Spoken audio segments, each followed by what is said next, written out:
김제 시민 여러분, 그리고 유튜브 시청자 여러분 안녕하십니까? 저는 김제 시민의 신문사 편집국장을 맡고 있는 홍성근 기자입니다. 김제 시민의 신문은 종이신문의 한계를 보완하기 위해 지난 10월 14일부터 김제 시민의 방송을 시작했습니다. 김제 시민의 방송은 내년 지방선거를 앞두고 김제의 발전과 미래를 위해 각종 선거 출마 예정자에 대한 바른 정보를 제공해 내년 지방선거에서 적임자를 선택하는 데 도움을 드리고자 합니다. 그 일환으로 지난 2일부터 24일까지 6회에 걸쳐 김제시장 출마 예정자 릴레이 인터뷰를 생방송으로 진행했습니다. 또 지난 23일과 28일에는 도지사 출마 예정자인 완조 진안 모조 장수 지역구 안호영 국회의원과 전주갑 지역구 김윤덕 국회의원을 차례로 초청해 대선 전망과 새만금 및 우리 김제시에 대한 입장을 들어봤습니다.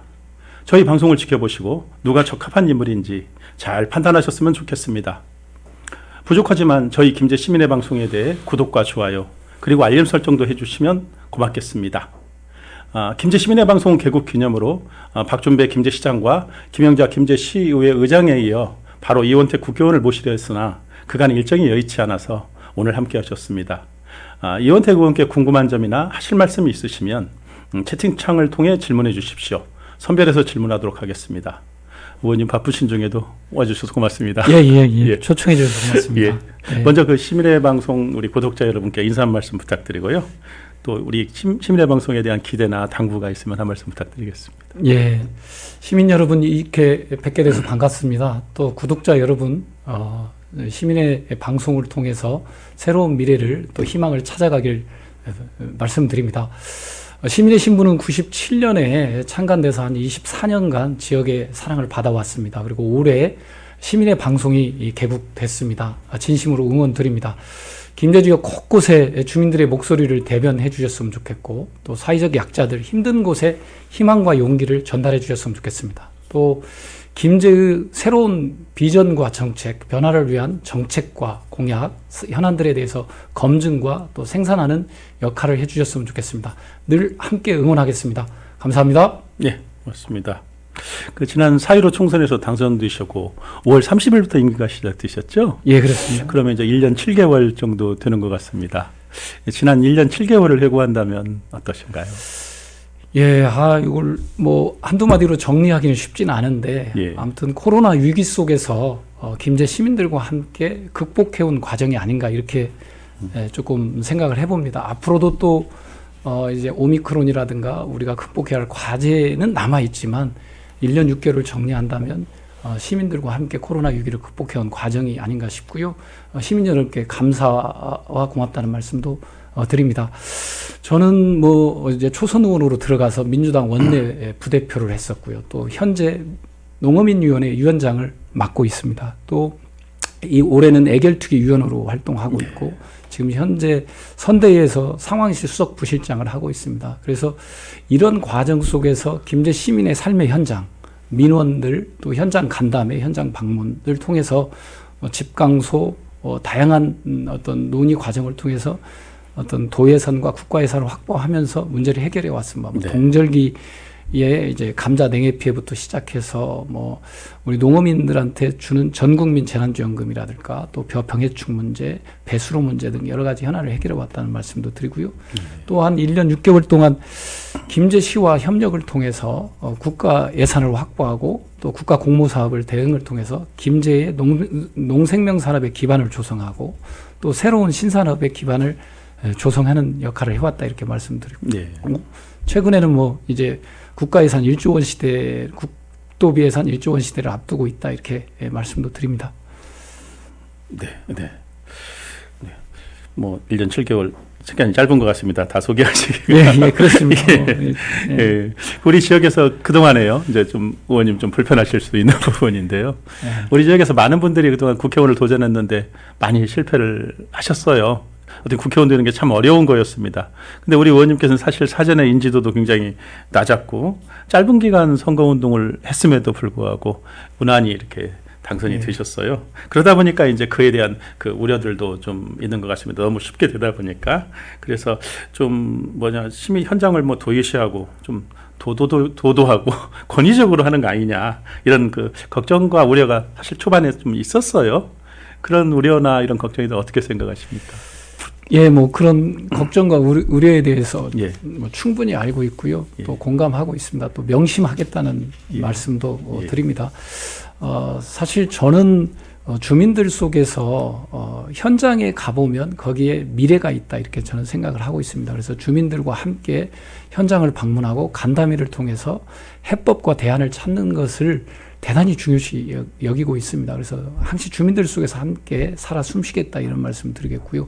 오만이나 권위나 독선이나 이런 것은 경계하고 더 겸손하게 의정활동하겠다는 말씀도 드립니다. 사실 짧은 기간에 제가 국회의원에 도전을 하게 됐고 또 시민들께서 선택을 해주셔서 감사하다는 말씀 드리고요. 제가 생각보다 쓸만하다, 밥값하겠다 이렇게 말씀드렸는데 정말 쓸만한 국회의원, 밥값하는 국회의원이 되도록 노력하겠습니다. 예, 예. 꼭 기대에 부응해 주셨으면 좋겠습니다. 예. 사실 지금 현 민주당 정부가요, 예, 국민들의 그 엄청난 지지로 그 여소야대 정국을 만들어줬어요. 예, 예. 그런데도 불구하고 민주당이 너무 끌려다니고 무능력하다는 비판이 있습니다. 이에 대해서는 어떻게 생각하십니까? 예, 뭐 저희가 이 대목에서 정말 가슴 아픈 대목입니다. 뼈 아픈 대목이고요. 그래서 우리 송영길 대표나 이재명 후보나 이 부분에 대해서 인정하고 또 사과도 드리고 예. 또 우리가 혁신해야 된다 이렇게 말씀을 해 주셨습니다. 예. 저희도 공감을 하고 있습니다. 그래서 사실 이재명의 민주당을 만들겠다, 이게 이재명 후보의 사당을 만들겠다는 건 아니고 새로운 뉴 민주당을 만들어 가겠다 이런 의미로 저는 보고 있습니다. 그래서 저희가 새로운 변화를 하겠다. 그래서 국민들이 원하는 거, 좌우의 정책이 아니라 국민이 원하는 정책, 국민의 목소리를 정책에 반영해서 가겠다. 네. 이런 것을 우리가 이제 실용이라는 표현을 쓰고 있습니다. 그래서 예. 민주당이 더 국민들께 다가가는 민주당으로 전환되어 가겠다는 말씀 드리고요. 다만 이제 저희가 또 야당이 아니고 여당이잖아요. 그러게. 여당으로서 고충도 있습니다. 사실 예. 뭐냐면 예. 정부와 당정 협의를 통해서 협의되는 사안들은 합의되는 사람들은 신속하게 가는데 쟁점들이 있어 왔습니다. 뭐 전국민 재난지원금을 주냐 안 주냐, 또 자영업자 소상공인들에 대한 손실보상을 뭐 예를 든다면 대폭 하느냐 안 하느냐, 또는 뭐 언론중재법이라든가 여러 가지 견해 차이가 있어 왔습니다. 이게 협의가 되고 난 후에 야당을 설득하고 그런 과정이 동반되는데 그게 좀 원활치 않았던 측면도 있었다는 말씀도 드립니다. 여기에 뭐 예. 부동산도 마찬가지라고 보고 있고요. 네. 근데 다만 또 이런 게 있는 것 같아요. 그러다 보니까 180석이라는 의석을 줬음에도 속 시원히 못한다 이런 지적도 있고요. 근데 또 중도층의 국민들은 저 거대 여당이 지금 자기네들 마음대로 하는 거 아니냐, 일방이 아니냐, 그리고 쟤네들은 잘못한 걸 인정하지 않고 변명하고 예를 들면 자기 주도로 밀고 간다, 이런 또 우려의 시각을 가진 또 국민들도 계십니다. 예. 그래서 이런 양측면의 우려에서 저희가 새로운 변화를 해야 가겠다. 그래서 저희가 국민들께 실용주의적 정책을 가겠다. 우리 민주당은 진보를 향해서 나아가지만 국민들이 원하는 정책, 실용주의 정책을 표방하고 이재명 후보가 부동산 정책에서의 일부 변화, 또 다양한 분야에서의 실용주의적 접근을 하고 있는 게 있다고 보고 있습니다. 그래서 우리 민주당이 좀 더 혁신하고 변화해서 국민들 곁에 다가갈 수 있도록 더 노력하겠습니다. 예. 마침 맥을 같이 하는 우리 시청자 질문이 하나 있습니다. 지금 제가 아까 질문드린 거하고 좀 비슷한 부분인데요. 민주당이 우리가 많이 부족했다는 현수막이 걸렸는데 뭐가 부족했다는 건지, 그래서 어떻게 하겠다는 건지 당의 결정을 좀 듣고 싶다라는 시청자 질문이 있네요. 아마 지금 제가 질문 드린 의도와 좀 비슷한 생각을 갖고 계신 것 같아서 한번 말씀해 주세요. 예, 그렇습니다. 그러니까 민주당이 이 코로나 위기 속에서 대응을 우리 문재인 정부와 민주당이 잘해서 성과도 있습니다. K-방역이라는 성과도 냈지만 사실 아까 말씀드렸던 대로 자영업자 소상공인들의 어려운 손실보상을 좀 더 두텁고 폭넓게 해야 되는데 그게 이제 정부와의 협의 과정이 원활치 않아서 국민들의 입장에서 목마르고 지금 당장 어려운데 찔끔찔끔 준다 이런 표현을 하고 네. 있는 거 아닙니까? 예. 뭐 이런 점에서 저희가 변화가 필요하다고 보고 있고요. 정책적으로는 그렇습니다. 또 아까 부동산 정책에서도 실수요자들, 우리 일 가구를 갖고 있는 분들은 실수요자거든요. 근데 이제 노무현 대통령 시절보다도 아파트 가격이 너무 많이 오른 게 있습니다. 그래서 이런 실수요자에 대한 판단 문제도 있는 것 같고요. 그리고 또 아까 말씀드렸지만 언론중재법이라든가 여러 가지 어떤 사회개혁적 과제들도 그렇습니다. 그래서 이런 부분들 또 저희가 이제 걸어 오면서 우리가 이제 우리 당의 후보 우리 당의 어떤 우리 후보자들 서울시장이라든가 또는 우리 당의 주요 지도자들의 태도 문제들 발언과 태도 문제들이 내로남불의 어떤 그런 걸 불러일으키는 측면들이 있어서 우리가 이런 부분에 대해서 인정할 건 인정하고 또 변화할 건 변화해가자 이렇게 예. 전국적 사안은 그렇다는 말씀도 예. 드립니다. 예. 뭐 기대가 높으면 실망도 크겠지요. 그리고 이제 어떻게 보면 당시에 그 문재인 정부가 투입될 당시에는 엄청난 지지를 받고 또 출범을 했었고요. 근데 기대가 커서 실망이 큰 것보다는 어떻게 보면 당연한 기대에 어떻게 보면 부응하지 못했지는 않은가 뭐 그런 좀 아쉬운 생각도 듭니다. 예. 오늘 사실은 우리 의원님을 모시게 된 것은 우리 그 개국기념 어떻게 보면 그런 방송인데요. 사실은 그래서 좀 불편하게 안 해드리려고 했어요. 근데 뭐 시청자 질문이 오늘 처음부터 굉장히 좀 이렇게 불편하게 해드리는 것 같은데요. 어차피 뭐 시청자 질문 하나 나왔으니까 더 한 가지만 더 하고 넘어가겠습니다. 그 사실은 우리 지난해 뭐 올해 뭐 지난해 계속 이어졌지만요. 참 전국적으로 좀 김제 씨가 망신살을 뻗친 김제식 의회의 어떤 불륜 사건이 있었어요. 이제 모두가 다 이제 민주당 공천자이기 때문에 어떤 그거에 대한 어떤 민주당이 선거 과정에서 어떤 방관자적 모습을 보인 거 아니냐. 또 그로 인해서 시민사회의 갈등도 심화됐다는 지적이 있습니다. 이 어떤 민주당 지금 지역위원장으로서 이런 사태에 대해서 시민들께 사과할 생각이 있냐? 뭐 이런 질문이 있습니다.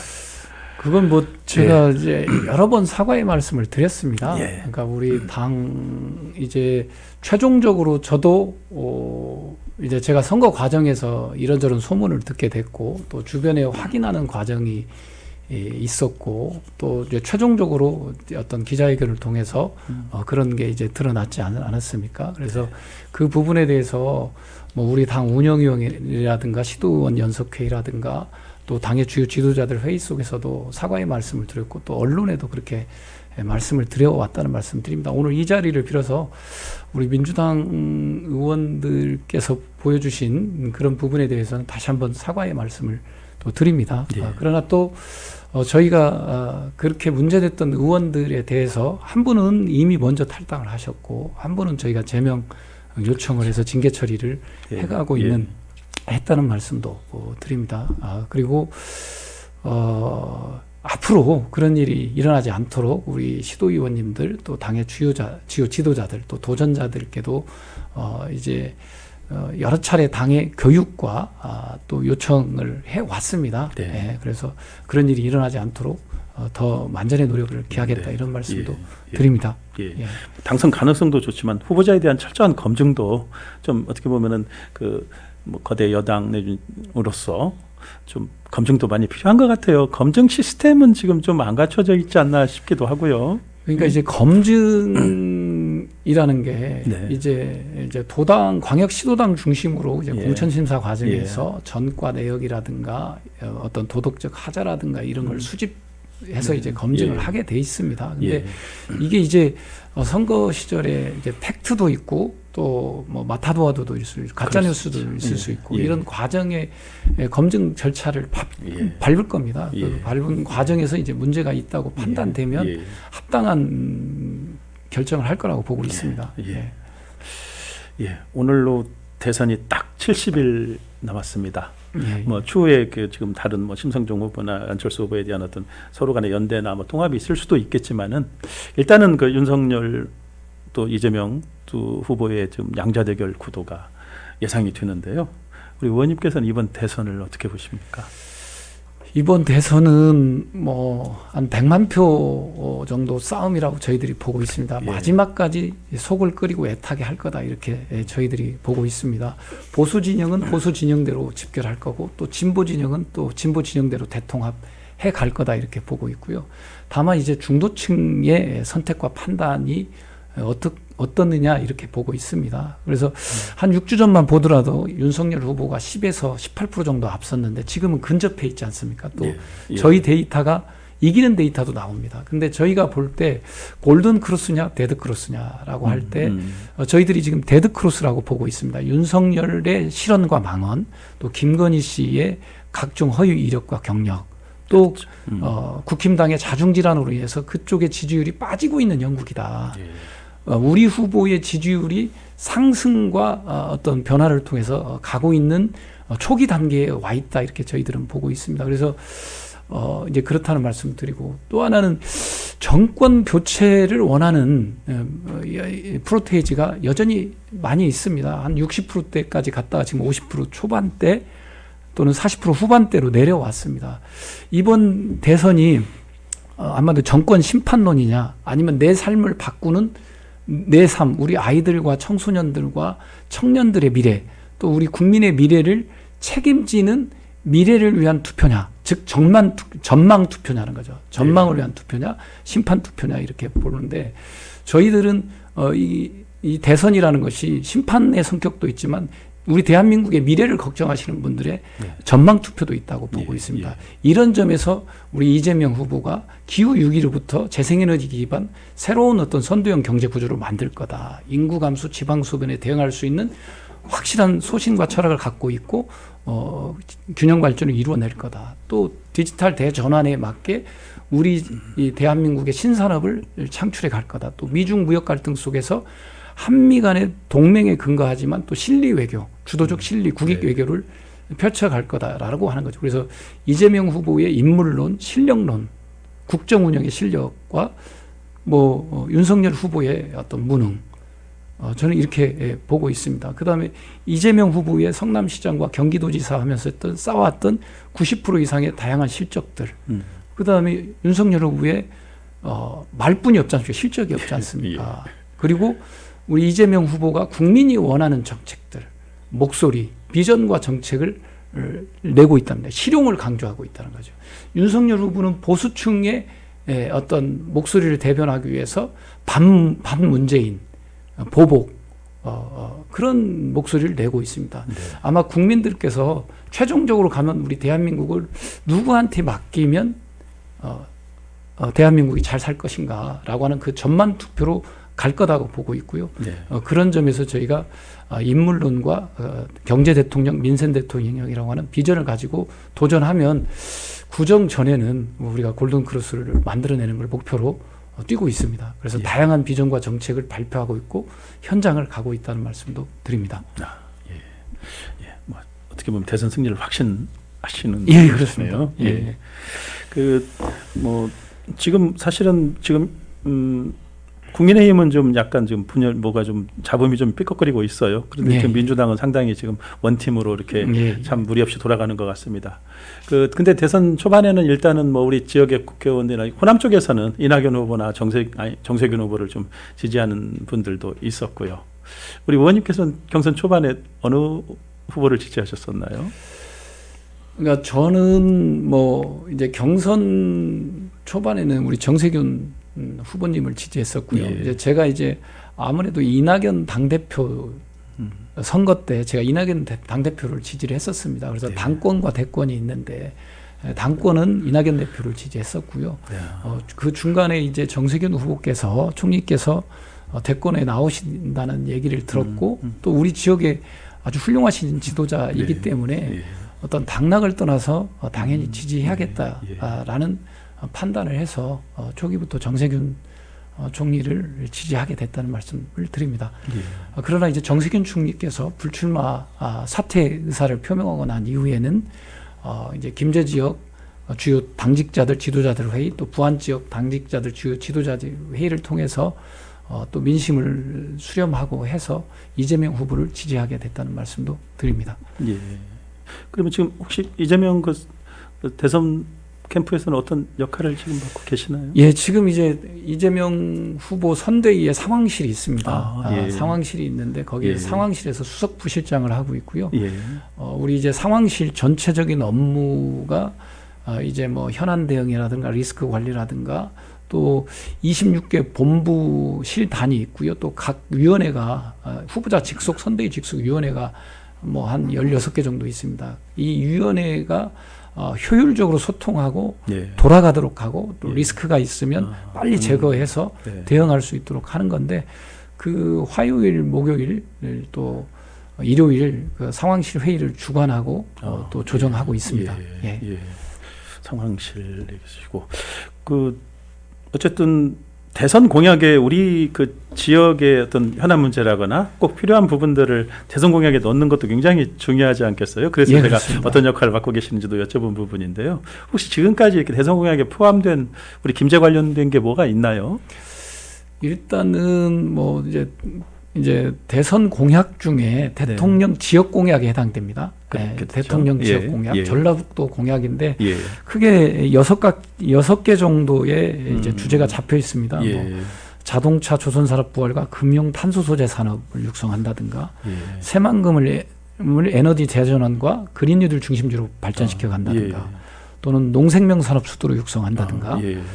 또는 관광벨트를 조성한다든가 또는 새만금의 친환경 개발과 공항, 철도 등 전북 경제 성장을 속도감 있게 새만금 인프라를 구축한다든가 뭐 이렇게 돼 있는데 네. 여기에 이제 김제 관련된 대목이 농생명 산업의 어떤 수도로 육성한다는 것은 아마 김제가 핵심적인 걸 겁니다. 저 민간 육종 단지가 지금 공항 부지인데 이제 전환을 통해서 내년 상반기 중에 전환을 통해서 저기 이제 민간 육종 단지 2단지로 전환을 한다든가 또 새만금의 간척지 연구동이라고 내년 예산에 반영돼 있습니다. 예. 농진청에. 그래서 예. 간척지 농업에 대해서 활성화를 시킨다든가 예. 그다음에 이제 새만금이 그린 뉴딜 중심지로 가기 때문에 이제 김제가 그런 수소 산업, 재생에너지 산업의 예. 중심지로 전환시켜 갈 수 있도록 네. 마스터 플랜을 바꾸고 대응 체계를 세우는 부분이라든가 또 관광벨트 사업은 아마 전북 서해안 관광벨트 조성 사업이 도에서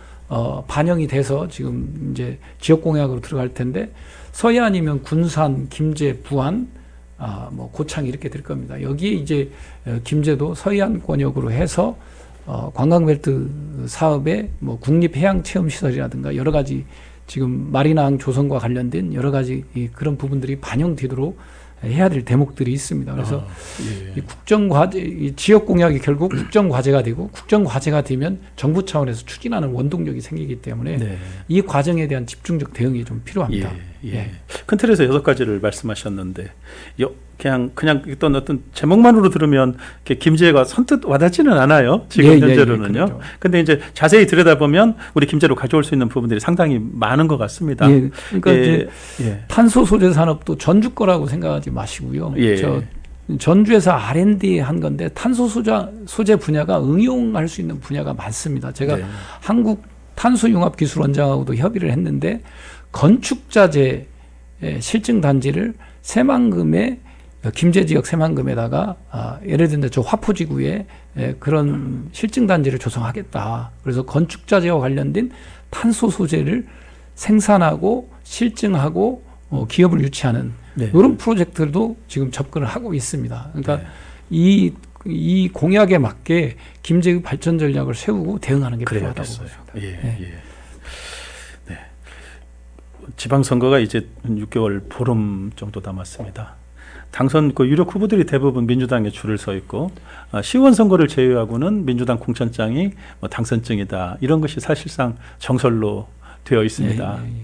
과연 그 민주당 공천자가 시민들의 눈높이에 맞는 후보냐라고 보기에는 그 선뜻 수긍이 가지 않는 부분도 좀 있어요. 그래서 선택의 여지 없이 민주당만 찍어왔던 우리 지역 사람들은 좀 불행하다는 자주 섞인 말까지 나오고 있어요. 예.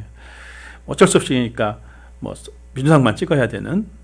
과연 이게 이제 이거에 대해서 우리 의원님께서는 어떻게 생각하십니까? 그런 이제 걱정과 염려, 우려 저도 예. 공감하고 있습니다. 예. 공감하고 있고 또 명심해야겠다 이런 생각도 하고 있다는 말씀을 드립니다. 그런데 이제 사실 이제 김제지역 민주당을 보면 지금 이제 새로운 인재를 발굴해서 준비하는 측면이 하나 있을 수 있고 네. 또 인재를 발굴해서 준비한다 하더라도 당선 가능성의 여부는 또 별도의 문제가 하나가 있을 수 있고요. 네. 또 하나는 사실 김제 지역은 시장은 무소속이 많이 됐습니다. 그랬었죠. 예, 그러죠. 네. 예, 이제 4년 전에 민주당 후보가 그랬어요. 됐고 예. 제가 볼 때 한 20년 이상은 무소속 시장이 된 걸로 제가 8번 선거, 예, 7번 선거에서 4번의 사실은 무소속이 그러니까 한 됐습니다. 20년 가까이 예. 무소속이 됐습니다. 그래서 저는 뭐 김제 시민의 유권자의 결정을 존중합니다.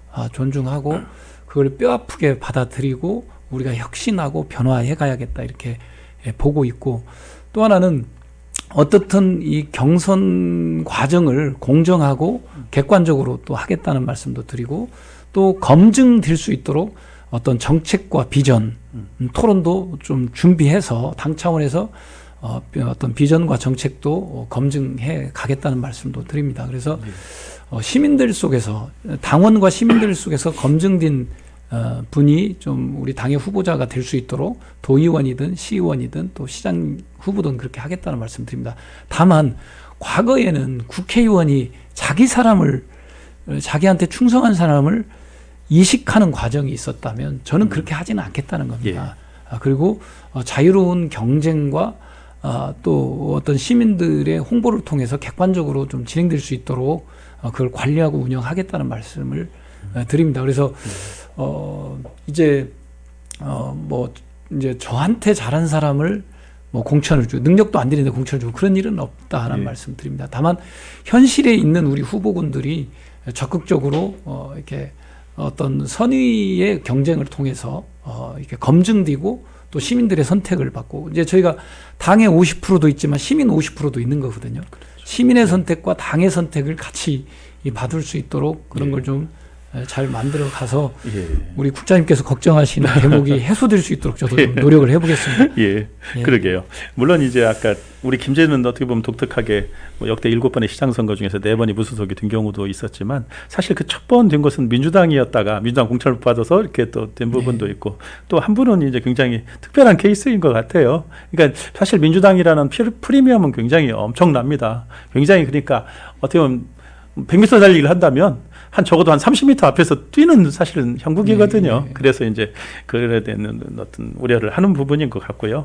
아까 이제 그 좋은 어떤 우리가 당원 투표나 어떤 일반 시민들한테 그 여론조사 이런 걸 통해서 어떤 그 공천룰이 정해지면 그런 방식으로 공천을 하겠지만 사실은 그런 후보자에 대한 또 정보가 또 제공이 돼야만이 선택할 수 있는 부분 아니겠어요? 그래서 이제 향후에 어떻게 보면 그 김제시장 어떤 민주당 공천 경선을 위한 토론회라거나 이런 것도 필요하다는 의견들이 상당히 있습니다. 혹시 우리 의원님께서는 만약에 토론을 한다면 적극 후원을 하시겠습니까? 아니면 아니 제가 뭐 사석에서 이런 말씀도 드렸었는데 사실 아까 이제 우리 당의 후보자가 되고 나면 사실 혼자 뛰는 게 아니라 국회의원인 저 또 도의원 시의원들이 함께 김제 시민을 위해서 같이 노력하고 또 변화를 만들어내고 발전의 모멘텀을 형성하고 이렇게 하나의 공동체로 또 시민들 속에서 평가를 받는다 저는 이렇게 보고 있습니다. 그러면 그분의 어떤 비전과 정책 또 현안에 대한 생각 대단히 중요합니다. 그리고 이게 당의 어떤 비전과 정책하고 또 공감대도 이루어야 됩니다. 국회의원 따로, 시장 따로, 또 도의원 따로, 시의원 따로 비전과 정책을 갖고 있으면 따로 국밥이 되기 때문에 요것을 우리가 좀 충분한 내부 논의 과정을 통해서 비전과 정책 또 현안 해결에 대한 생각들을 충분히 공유하면서 검증하는 과정을 당내 그런 토론회를 준비하려고 하고 있습니다. 당내 토론회를? 당내 토론회를 후보자를 통해서 당내 토론회를 하려고 하고 있다는 말씀 드리고요. 그래서 본인들이 생각하는 정책과 비전 또 당에서 생각하는 정책과 비전을 가지고 서로 의견을 교환하는 시간을 한번 가지려고 하고 있다는 말씀 드립니다. 그러면 당내 토론회는 어떻게 보면 그 컷오프 이전에 지금 현재로는 한 6분의 후보가 계신데 이분들 다 포함하나요? 아니면 컷오프 이후에 그 압축이 된 상태에서 하실 건가요? 그건 이제 지금 뭐 판단을 지금 하기는 너무 빠르고요. 예. 일단 대통령 선거 끝나고 판단을 해야 될 것 지금 같고. 대체로 그 예, 예. 선거 며칠 전에 공천이 마무리될까요? 아마 대통령 선거가 있기 때문에 일단은 예, 그래야겠지만 4월에서 4월 중순 정도 마무리가 되지 않을까 예. 싶습니다. 제가 볼 때는 그렇게 예. 보여지고 예. 다만 그 전후 좌우로 이제 컷오프냐 아니냐 이제 이런 걸 떠나서 기본적으로는 어떤 비전이나 정책에 대한 토론을 이제 해가려고 하고 있다는 말씀도 드리고요. 예. 다만 이제 그 컷오프 누군가를 뭐 아웃시키고 할 거냐 또는 안 하고 할 거냐인데 가급적이면 많은 사람들한테 기회를 주고 예. 판단하는 방법으로 예. 해가려고 하고 있다는 예. 말씀드립니다. 사실 저희 그 김제 시민의 방송에서도 토론을 많이 고민을 했습니다. 또 6분을 다 참여를 시켜서 토론을 하자니 이게 너무 길어질 것 같아요. 그러다 보면 너무나 지나치게 어떤 심층적인 어떤 후보자 검증이나 이런 게 어렵고 그냥 겉핥기식의 토론회가 될 것 같아서 물론 이제 유튜브로 중계를 할 수 있지만 뭐 3시간 넘어가면 또 지루해서 안 보실 수 있고 토론회 어떤 무의미해지니까 사실 고민을 많이 하고 있는 부분입니다. 당도 고민을 해야 될 것 같아요. 예, 그렇습니다. 예. 예. 제가 이제 우리 좀 지역 문제를 좀 여쭤봐야 되겠는데요. 그 저희 시민의 신문에서 그 가장 최근에 그 많이 지적했던 부분이 그 김제 시의 각종 공공건물 신축과 관련된 것들이 많았습니다. 뭐 시장 지금 후보로 계신 분들한테도 공통적으로 여쭤본 부분인데, 예, 뭐 꼭 필요한 건물은 지어야겠지만은 향후에 어떤 이용 대비 지나치게 운영비가 많이 들어간다 이런 부분은 좀 지양해야 하지 않느냐 이런 입장이었어요. 예. 의원님께서는 그런 저희 보도에 대해서 어떻게 생각하십니까? 그러니까 이제 지금 말씀하신 어떤 포괄적인 부분에 대해서는 원칙에 대해서는 공감을 하고요. 예. 어떤 사업이든 그 본래의 목적을 달성하는 데 기준이 돼 있어야지 예. 어떤 이제 시설과 인프라를 구축하는 데 목적이 가면 그 사업은 반드시 실패합니다. 그래서 그 사업의 어떤 본래의 목적에 맞게 예산이 운영되고 쓰여질 수 있도록 지도도 하고 감독도 돼야 된다. 저는 이렇게 네. 보고 있습니다. 이게 이제 그럼 어떤 사업이 해당되느냐는 케이스 바이 케이스일 것 같아요. 경우의 수에 따라서 네, 다 달라질 그렇죠. 것 같고요. 또 뭐 원칙적으로 반드시 필요한 또 건물들은 또 지어야 되는 거고요. 예. 또 그렇지 않은 것은 건물을 짓고 보여주시기로 가는 것은 적절하지 않고요. 예. 건물을 그 본래의 목적 달성에 맞게 가야 되는 거지 건물 짓는 방식으로만 해결하는 건 또 적절하지 않다. 이런 말씀도 드립니다. 이런 그 공공건물 부분에서 지금 현재 이제 이렇다 보니까 필요하냐 아니면 이게 그렇게 굳이 필요하지 않느냐 여기에 지금 논란이 되고 있는 부분이 그 서해문화전시관 신축 관련입니다. 사실은 많이 지역에서 많은 우려를 했어요. 서해문화전시관 같은 경우는 이제 어떤 송하진 지사와 관련이 좀 아무래도 있기 때문에 우리 유원택 의원님께서도 그 부분에서는 자유롭지 못하지 않겠냐 그런 우려가 있었습니다. 저도 그런 얘기를 많이 듣는데요. 그래서 이제 그 서해문화전시관은 제가 국회의원이 되기 전에 이미 추진이 되고 성립된 사업인 것 같더라고요. 제가 보니까 시점을 보니까 저도 이제 그런 거고 다만 이렇게 저는 보여집니다. 일단은 어떤 특정인 중심의 서해문화전시관을 만든다 그건 아닌 것 같고요. 만든다고 하면 김제 지역 전체에 어떤 오랫동안 서해로 성장해오고 그 역사적으로 검증이 걸출한 지도자들이 있을 겁니다. 그걸 전체를 조명하는 방식으로 가야 된다 이렇게 보고 있습니다. 그리고 두 번째는 이제 예산 대책 뭐 이런 얘기를 저도 많이 들었는데 제가 도에 확인을 했습니다. 이게 이제 송하진 지사께서 추진하는 거냐 아니냐 이런 것 때문에 논란이 됐는데 제가 확인한 바로는 그렇지 않다고 들었습니다. 그래서 제가 이 부분에 대해서 그렇다면 김제 시하고 시의회하고 마음 편하게 결정하시는 게 좋겠다. 그건 아니라고 하는데 자꾸 그렇게 연관성을 말씀하시니까 그건 그렇게 했으면 좋겠다 이렇게 말씀 이제 드리는 거고요. 그래서 이 부분에 대해서는 아까 이제 그런 겁니다. 근본적으로는 이런 것 같습니다. 이제 제가 이제 그 담당 공무원한테도 한번 여쭤본 게 있는데 이거 이제 저한테도 보고 왔을 때 김제가 이제 벽골제 외에 역사적으로 복원하고 조성해야 할 문화적인 어떤 가치가 있는 것이 뭐냐? 그게 서해냐? 다른 건 없느냐. 네. 제가 이제 여쭤본 겁니다. 예, 예, 왜냐하면 기본적으로 이제 김제의 역사 속에서 벽골제 외에 또 문화적으로 다양한 김제의 문화 역사적 컨텐츠를 조성하고 만들어 가야 하잖아요. 예. 네? 예. 다양하게 만들어 가야 되는 거거든요. 근현대 역사 자원 또 고대 역사 자원 이런 걸 조성하고 만들어 가야 하는데 서예가 우월성이 있느냐. 정말 다른 분야에 대해서 우월성이 있는 건지 그렇죠. 아닌 건지 예, 이걸 예. 타당성을 점검해 봤느냐. 제가 이제 물어본 적도 있고요. 또 다른 분야는 그렇게 이제 조성할 만한 인물이나 역사적 가치, 문화적 보존 가치 있는 분야가 없는 거냐. 이제 요런 걸 예, 좀 이제 예. 얘기를 했었는데 그래서 이제 제가 요런 게 필요하다고 봅니다. 김제의 문화 전략, 문화 산업 전략이 문화 관광 전략이 필요하다고 보는 거죠. 이 김제 전체적으로 문화적 자원을 조사하고 발굴하고 그 발굴된 자원들을 어떤 평가를 통해서 우선순위를 결정하고 또 결정된 자원들을 복원하고 조성하고 이런 앞 단계에서 전 단계의 어떤 이런 그 계획이 빠져 있다 보니까 단건으로 이제 서예가 필요하냐 아니냐 이 논쟁만 하고 있는 거다라고 예. 보는 거고 예. 다만 이제 김제의 다양한 문화 역사적 자원의 컨텐츠로서 서예가 필요하다고 전문가들 또 지도자들 지역사회에서 인정한다면 그건 뭐 필요한 겁니다. 다만 이걸 특정인을 위한 뭐 그렇죠. 그런 건 안 되는 예, 거다 이렇게 예. 말씀을 드립니다. 예, 예.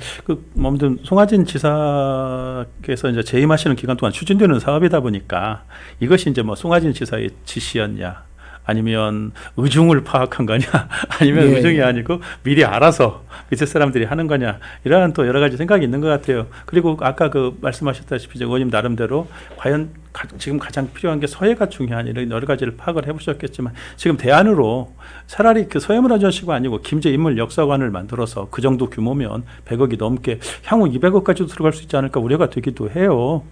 저는 뭐 이제 그 예. 예산 규모는 제가 모르겠고요. 예, 예. 예산 규모는 모르겠고 그 뭐 이제 김제 역사 그러니까 저는 이렇게 예. 좀 말씀드립니다. 이게 그러니까 어떤 뭐 이제 특정 인물을 얘기하기 전에 네. 특정 인물 이것이 필요한지 아닌지 물론 그렇게. 예, 이제 우리 김제 지역의 어떤 역사가 향토 역사가라든가 전문가라든가 또는 김제 역사를 조명해 보면서 근현대 역사라든가 고대 역사를 조명해 보면서 이게 이제 복원의 가치가 있는 건지 예, 또 그럴 만한 여건이 되는 건지를 사실 이 자원 발굴이 먼저 돼야 되고요. 네. 여기에 따라서 그렇다면 전략과 계획이 필요한 거 아닙니까? 그러면 김제 전체적으로 문화재라든가 인물 복원이라든가 조성을 이런 것을 단계적으로 이렇게 해가자 이렇게 예. 돼야 될 것 같고요. 네. 이제 그런 것이 먼저 중요하다 이런 거고 그게 이제 필요하다고 판단되면 도비를 얻기 위해서 국비를 얻기 위해서 같이 뛰어야죠. 이제 도비와 국비를 얻기 위해서 같이 뛰어야 된다 이런 거고. 다만 아까 이제 걱정하셨던 대로 어떤 특정인의 의중이냐 아니냐 또는 뭐 예. 알아서 기는 거냐 이런 것도 이제 중요한 것이지만 사실은 그 앞단에서 전 단계에서 대단히 중요한 어떤 이런 문화 관광 산업 전략이 예. 필요하다. 예. 저는 이 말씀을 드립니다. 이제 이러한 의혹을 더욱 가중시키는 것이 최근에 이렇게 김제 씨에 부임한 부시장들께서 특히 이 부분에 대해서 민감하게 추진하려고 했기 때문에 그래서 어떻게 보면 어떤 그 연관설에 대한 어떤 것을 더욱 크게 느낄 수 있게 하는 부분인 것 같아요. 예. 이제 그 부분은 네. 저도 이제 그런 얘기를 예. 저한테도 막 오셔서 제가 이제 도에 그 부분은 그냥 넘어갈까요? 예. 제가 지금 마침 이제 공공건물 신축과 관련된 이제 이런 것이 나왔기 때문에 제가 지금 시청자 질문 하나만 좀 여쭙고 가겠습니다. 지금 보면 도농 복합시인 우리 김제의 특성에 맞는 맞춤형 보육을 할 수 있도록 김제형 어린이집의 설치가 시급하다 그래요.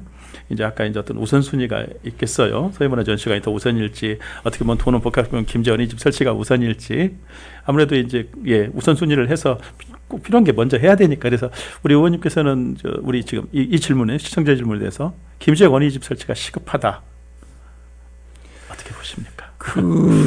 일단은 이제 제가 두 가지를 좀 말씀드릴게요. 예산은 문화 관광 영역의 예산하고 네. 또 이제 어린이 물론, 복지 예. 영역이 다 다릅니다. 예. 도비나 국비를 예. 확보하는 건 다른 영역이기 때문에 이걸 대비시키는 건 좀 아닌 것 같고요. 그다음에 이제 도농 복합 어린이집과 관련해서는 지금 이제 김제시가 이제 그 어린이집이 있는데 사실 이제 원화 확보에 상당히 어려움이 있는 걸로 알고 있고 또 계속 감소 추세로 가고 있는 걸로 알고 있습니다.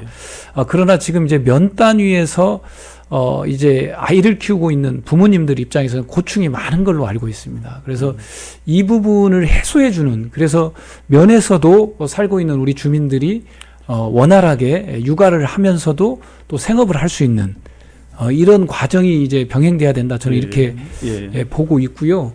이 부분에 대해서는 뭐 이제 신규로 어린이집을 지어야 할 문제인 건지 아니면 기존 어린이집에 어떤 그런 기능을 첨부해서 기능을 첨가해서 해야 될 건지 이건 좀 정책적 판단이 필요한데 이 부분은 지금 이제 올해부터 그러니까 내년부터 지방 소멸 대응 기금이라고 해서 앞으로 10년간 1조씩 10조 정도를 하게 됩니다. 김제도 인구 감소 지역으로 지정이 돼서 그러니까 뭐 1조면 89곳인데 나눠보면 한 120억 정도를 받을 수가 있습니다. 그러니까 그런 것을 이제 대응할 수 있는 프로젝트와 계획을 세워서 대응을 하면 저는 충분히 되겠다 이렇게 보고 있고요. 그건 이제 김제시가 이제 지방 소멸 대응 기금을 쓸 수 있는 항목입니다. 여기에 아까 도농 복합 어린이집을 이제 검토해 볼 수 있는 여지가 충분히 있다 이렇게 보고 있습니다. 근데 이것을 바로 신설로 갈지 기존 어린이집에 그런 기능을 부여할지, 그러면 기능을 부여한다면 거기에 예산 지원이 또 뒷받침이 돼야 하거든요. 뭐 여러 가지가 이제 방법론은 연구가 필요하다 이렇게 보고 있습니다. 아까 뭐 관광이나 복지 사실은 다른 분야이고 해야 되지만 결국엔 한 주머니에서 나오는 돈이잖아요. 어떻게 보면 우리 김제에서는 그래서 뭐 어떻게 보면 분야라기보다도 어쨌든 분야는 다르지만 그래도 좀 우리 시정을 좀 감안하는 게 좋겠다는 생각이 들고요. 아까 지금 이 질문에 대해서 제가 갑자기 생각이 난 건데 우리 김제시에서 지금 지어 있는 어린이집들이 있어요. 시형 어린이집이요. 지금 민간위탁에서 운영하고 있는데 이러한 어린이집들을 이게 지금 보면 일반 어린이집과 크게 뭐 별반 차이가 없이 그냥 운영되는 것 같아요. 이런 어린이집들을 한번 김제형 어린이집으로 활용해 보면 어떨까 하는 생각도 그것도 하나 중요한 아이디어입니다. 드네요. 그래서 이 부분은 한번 우리 의원님께서 고민을 하셔서 시장님과 상의를 해보시는 것도 좋을 것 같습니다. 그건 저희가 이제 지방소멸 대응기금도 있기 때문에 이제 인구 활력을 높이는 데 주로 쓰이게 돼 있습니다. 그래서 방금 말씀하신 시형 어린이집이라든가 또는 국립 어린이집이라든가 민간 어린이집이 있는데 그걸 뭐 기존 어린이집 중에 한 곳을 선택해서 시형을 선택해서 리모델링하고 거기에 이제 면에 있는 이제 예를 든다면 이제 농업을 하시든 다른 일을 하시는 아이들을 뭐 이렇게 이제 한마디로 통학을 시켜야 될 거 아닙니까? 그럴 수 있는 버스라든가 운전이라든가 뭐 이런 여러 가지 방법들에 대해서는 좀 검토해 볼 수 있습니다.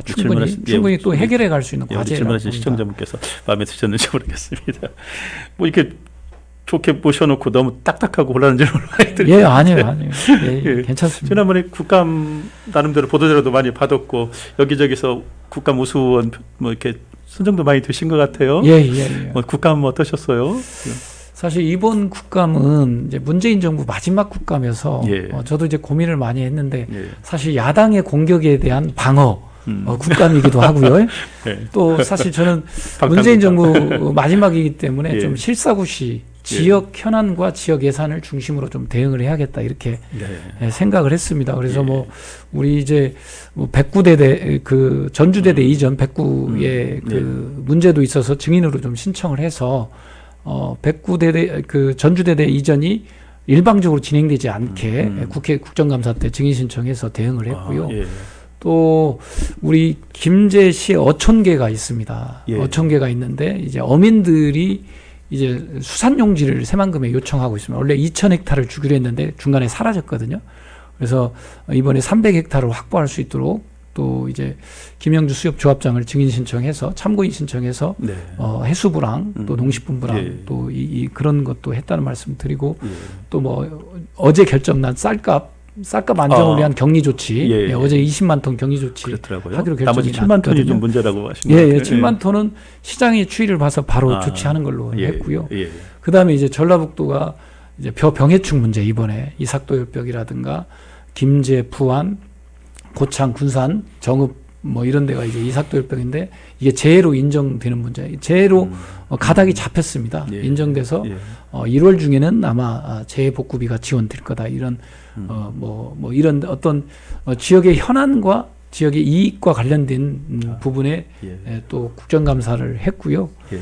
그 과정에서 또 우수원으로 여러 곳에서 선정을 해주셔서 그러셨더라고요. 예. 저도 기쁘기도 하고 또 앞으로 더 열심히 해야겠다 이런 생각도 예. 듭니다. 예. 예. 마침 뭐 백구대대 이전이나 이런 현안 문제가 좀 많이 나왔었는데요. 마침 또 우리 시청자 질문에요. 103 폐기물 처리장, 구 황산 미군기지 군사 보호지역 해제, 백구 전주대대 이전 문제 등 여기 지역 현안에 관한 견해를 한번 말씀해달라는 부분인데요. 마침 나온 김에 지금 한번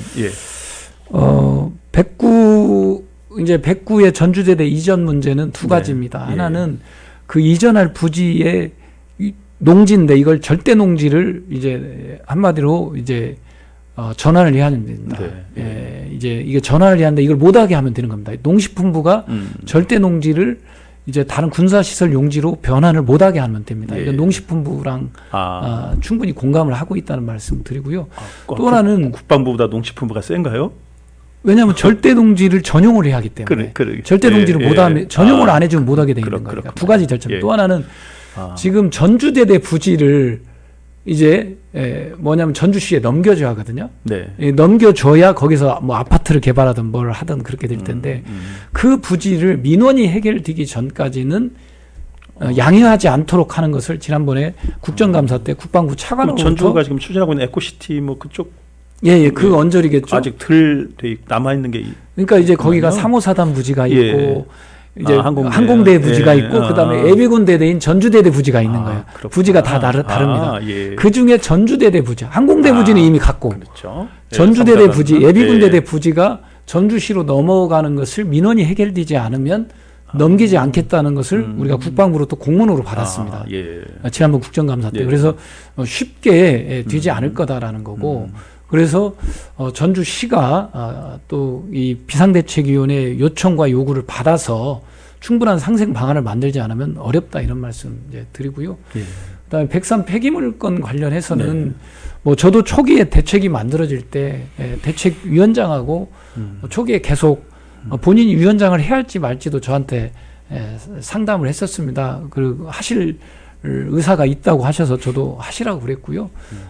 그렇게 해서 대책위 분들하고 간담회를 계속 했었었고 그 과정에 또 이제 시 대책위로 전환이 됐고 또 그 후에도 간담회를 했었는데 이것은 뭐 이렇게 되는 겁니다. 당초에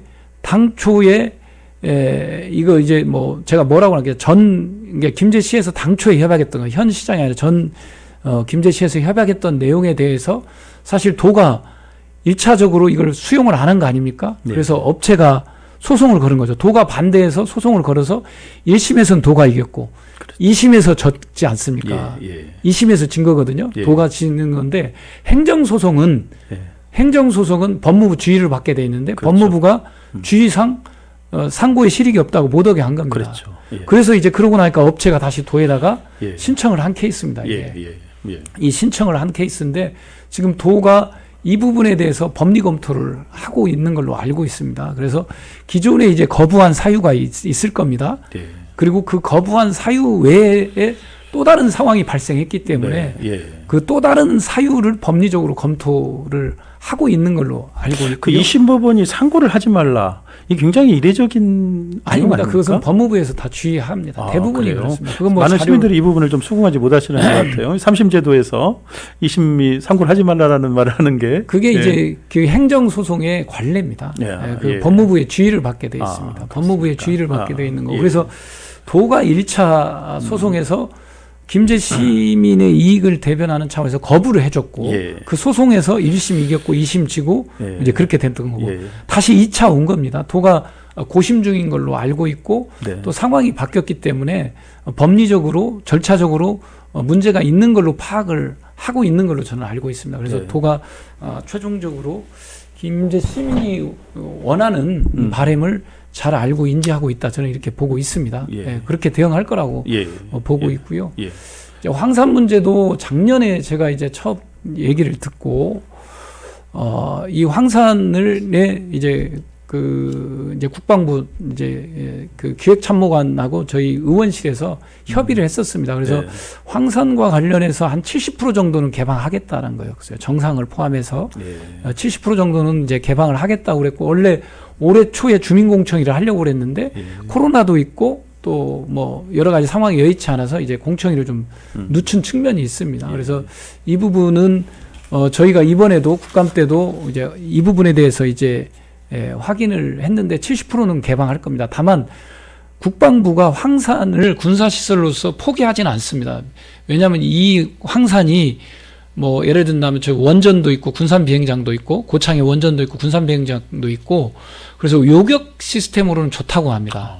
예. 네, 그래서 지금 그럼 사드를 배치하냐 그런 건 아니고요. 예. 이제 자체 개발한 요격 시스템을 미래에 공급하겠다 이런 정도의 얘기를 하고 있습니다. 예. 그래도 혹시 쓸지 모르니 놔두는 것보다는 꼭 필요한 곳을 좀 할 수 있었으면 좋겠어요. 국방부가 예, 그렇습니다. 지나치게 예, 국방부 중심으로. 그래서 제가 예, 볼 때는 70% 개방을 예. 빨리 시키고 예. 70% 개방을 빨리 시키고 일정 기간이 지나면 예. 이제 완전 예. 개방하는 방향으로 알겠습니다. 가야지 않을까 싶습니다.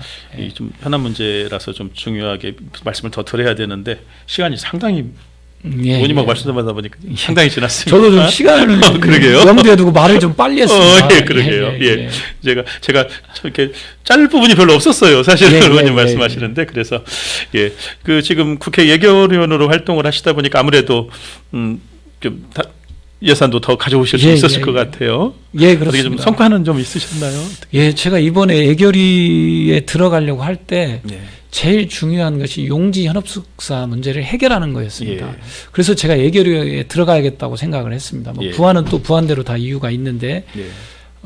이제 용지 현업축사 문제는 문재인 정부 마지막이기 때문에 이번에 이제 새만금 수계 특별관리 지역으로 지정이 되고 예. 예산이 반영되지 않으면 다음에는 또 여러 가지 복잡함이 있을 수 있겠다 네. 싶어서 예. 사실 예결위원회에 들어간 게 용지 현업축사 문제를 해결하는 것을 상당히 예. 중요시 여겼다는 예. 말씀 드리고요. 이번에 이제 118억이 확보가 됐고요. 또 김제시하고 다양한 협력을 통해서 이 김제시에서 요청한 국가예산 확보 사업을 많이 처리를 했습니다. 뭐 예. 친환경 굴삭기도 그렇고 또 예를 들면 특장차 단지에 자동차 검사소를 설치하는 문제 이거 뭐 다 반대했는데 결국 들어갔습니다. 예. 김제시에서도 노력을 해주셨고요. 그 다음에 지식산업센터 특장차 분야 지식산업센터도 끝까지 애를 많이 써겼는데 예. 결국 김제시 전라북도 같이 공동해서 해결됐다는 말씀도 드리고요. 네. 그 외에 뭐 육아종합지원센터라든가 스마트팜 혁신밸리 예산을 증액한다든가 아까 간첩지 연구동 앞으로 농생명 용지를 끌고 갈 간첩지 연구동 농진청에 그런 예산을 세운다든가 뭐 이렇게 됐고 또 새만금의 인프라를 구축하는 예산도 많이 확보가 돼서 김제시가 이제 뭐 9,846억인가요? 9,860억 정도 그러니까 예, 1조 원 시대가 눈앞에 와 있습니다. 예. 그런 성과를 이렇게 예산이 확정됐는데 뭐 다 이제 전라북도 김제시 또 저도 거기에 기여하면서 노력한 결과가 아닌가 싶습니다. 예. 우리 그 김제 씨가 지금 이제 본 예산 대비는 9,000억이지만 이제 앞으로 추경이 하다 보면 이미 1조를 돌파할 때가 또 이미 돌파했었어요. 그렇죠. 돌파할 때가 있었고 지금 9,840억 중에서 사실 이게 이제 국가가 직접 하는 사업도 있다 보니까 이 부분은 이제 예산이 1조에 육박하지만 1조를 되기까지는 한 두 번 정도 수경을 거쳐야 1조를 돌파하지 않을까 그렇습니다. 생각이 드네요. 글쎄 그냥 1시간이 다 되고 있습니다. 아무래도 마무리를 해야 될 것 같습니다. 끝으로 마무리 말씀 부탁드립니다. 그 구독자 여러분 또 시민 여러분 1년 6개월이 어느덧 지났습니다. 저는 뭐 우리 시민들과 또 우리 당원들과 함께 늘 곁에서 한결같이 김제의 현안, 민원 또 미래를 준비하는데 이렇게 단결해서 함께 활동하겠다는 말씀 드립니다. 많이 지켜봐 주시고요. 제 핸드폰 번호는 바뀌지 않았습니다. 언제든지 연락을 주시면 또 응대하고 또 현안을 같이 의논하겠다는 말씀 드리고요. 저희 지역위원회 사무실이 있습니다. 시민들께서 정말 어렵고 힘들고 잘 풀리지 않는 문제 우리 지역위원회 찾아주시면 최선을 다해서 같이 하겠다는 말씀 드립니다. 정치가 존재하는 이유는 거기에 있다고 보고 있습니다. 마지막까지 시민들과 함께 어떤 시민의 삶의 질을 위해서 해결해 가는데 노력을 다하겠다는 말씀 드립니다. 네, 감사합니다. 바쁘신 출연해서 고맙습니다. 예. 사무실 검산택지에 있으시죠? 예, 그렇습니다. 전화번호가 어떻게 되세요? 010 3037 5001번 3037에 5001번입니다. 5001번요. 예. 우리 시청자 여러분 전화번호 공개했으니까요. 의원님께 예. 많이 전화해 주십시오. 예, 그리고 장시간 시민의 방송을 시청해 주신 우리 시청자 여러분께 또 감사드립니다. 김제 시민의 방송은 앞으로 주요 정치인 인터뷰뿐만 아니라 정치, 경제, 사회, 문화 전반에 걸쳐서 다양한 시민들을 만나고 지역의 중요한 이슈에 대해서도 토론을 가져볼까 합니다. 김제 시민의 방송에 대해서 꼭 구독과 좋아요 그리고 알림 설정을 해주시고 관심을 가져주시면 더욱 고맙겠습니다. 이제 3일 후면 이민년입니다. 새해 복 많이 받으시고 다음 시간까지 안녕히 계십시오. 수고하셨습니다. 장장한 수고하셨습니다.